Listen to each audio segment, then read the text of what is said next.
IBC Tamil செய்திகள். ஜனாதிபதி மைத்ரிபால சிறிசேனா முன்கூட்டியே ஜனாதிபதி தேர்தல் ஒன்றுக்கு செல்வார் என நான் நினைக்கவில்லை என முன்னாள் ஜனாதிபதி மஹிந்த ராஜபக்ஷ தெரிவித்துள்ளார். குருநாகல் கோயில் ஒன்றில் இடம்பெற்ற நிகழ்வின் பின்னர் ஊடகவியலாளர்களிடம் கருத்து வெளியிடும் போதே அவர் இவ்வாறு குறிப்பிட்டுள்ளார்.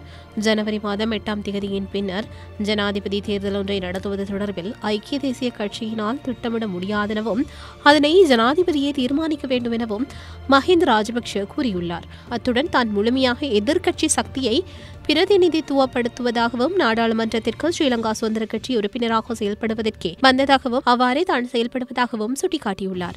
அத்துடன் அனைவரும் கட்சித் தலைவர் ஜனாதிபதி மைத்ரிபால சிறிசேனவின் அனுமதியுடனேயே எதிர்க்கட்சியில் செயல்படுவதாகவும் அதற்கான ஒரு சின்ன அவசியம் என்பதனால் தாம் தாமரைமொட்டு சின்னத்தில் கட்சியொன்றை உருவாக்கியதாகவும் ஸ்ரீலங்கா சுதந்திர கட்சி மற்றும் தாமரைமொட்டு இணைவது யாருக்கு பிரச்சினை ஏற்படாதெனவும் மஹிந்த மேலும் தெரிவித்துள்ளார்.